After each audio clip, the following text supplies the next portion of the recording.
You'll never have jarred gravy again. Today, when you learn how to make chicken gravy from scratch, it's Gravy 101 on a Fast 5 Let's Celebrate TV.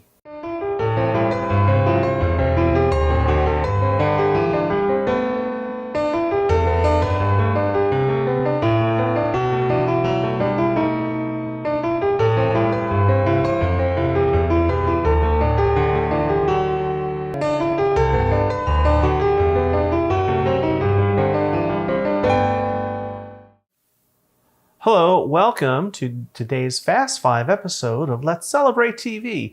I'm your host, Peter Lee. Today's episode is Gravy 101. Now, I roasted a chicken for dinner, and I want to make some gravy to go with it so that after we're done filming, Phil and I can have a winner chicken dinner, as a certain famous Food Network host says all the time. So let's get started. I have in my big roasting pan here all the drippings from the chicken, and this is where the gravy starts. This is the gold. Now, I don't want all of these bits in here. They're flavorful, but I want a really nice smooth gravy. Now, this is juice and fat mixed. Sometimes people like to separate them out. Certainly when you're doing a big bird like turkey, you want to separate it out because there's so much of it.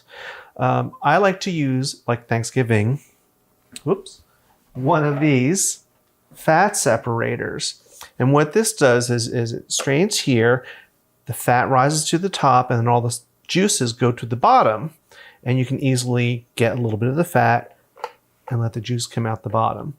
These are maybe like $10 or $15, good money to spend. But you might not have that. So all you have to do is strain it, and that's how we're going to start. Right into our pan. Now, you often hear chefs on TV saying about the fond. That's what all this is, but I don't need all of this time. So I'm just going to let this go and get rid of this. If it were drier and mixed in, dried on and cooked on rather, I would deglaze it. We'll learn that on another episode. Okay. Next, we need a little heat. There we go. I've got flour. I'm going to start with about 2 tablespoons. You want an equal proportion of flour to liquid. Some people like to use a cornstarch slurry, which we've done in other episodes, but in this case, I prefer to use flour. Let's start with 2.5 teaspoons. And a little whisk. Now what this is going to do is all these little flour granules are going to soak up that fat, and we're going to make a roux.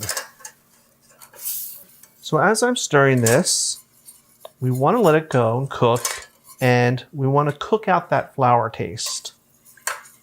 That's the most important thing. Because nothing will taste good won't taste good with raw flour in it. One more scoop. So this will get pretty thick right away, but it's not gravy yet. Now this is going to take a few minutes to cook the flour taste out. And certainly the darker you cook this, the darker your gravy. Now since it's chicken, I don't want it really too dark, but I don't want it white either. Oops. So we're just going to let this go. We've got a nice paste going. And it really, for this application, just takes a couple minutes to cook that out. Now I can start adding the liquid. Got about 3 cups of homemade chicken stock. You can use from the box, but I happen to have some homemade. And we're just going to start adding it a little at a time and whisking away. And what that's going to do is it's going to liquefy it, add more flavor, and since we started with the roux, all the flour is all dissolved into the fat, you're not going to have lumps. You're going to have a nice, smooth, velvety gravy. And we just keep adding liquid till you get it to the consistency you like. Now what I like to do is make it a little thinner than you think, and then you just let it simmer for a few minutes. And just keep stirring. It's very, very simple. Now my mother used to save all of the water that she boiled the vegetables in and use that instead of stock. So it was very flavorful, but I like to match the stock of whatever I'm cooking, be it chicken or beef or pork. This technique will work for all of them. All right, and I can just let this simmer for a moment. Taste for seasoning at any time. So let's do that.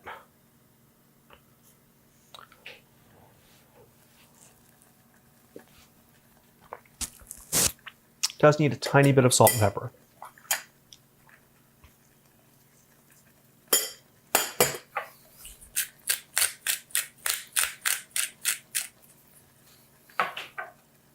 This is looking pretty good. It's getting nice and velvety and smooth. I'm just going to let it sit and simmer for a few minutes. Now, I tasted it for seasoning and we added salt and pepper.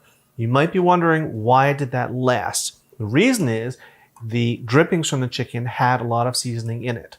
So sometimes you don't need to add anything, so it's always good to taste. Alrighty, now this has been simmering for about 5 minutes. It's looking pretty good. Now I cut some of the chicken just because we have to taste it. So let's take a spoonful, spoon it right over the top. Look at that, luscious. This will be great on mashed potatoes, of course, or rice, or just as it is. So let me have a little taste of chicken with some of this gravy.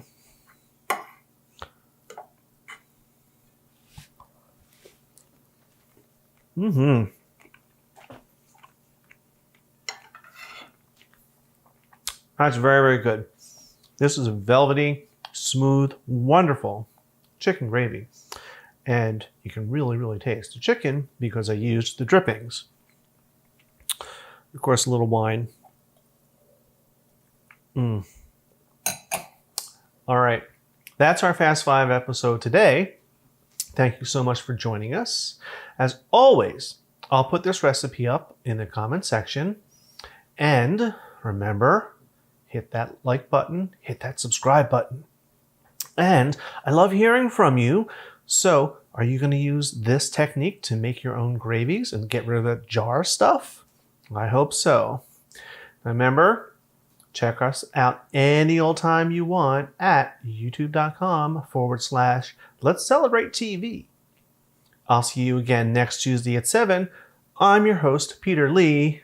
Cheers!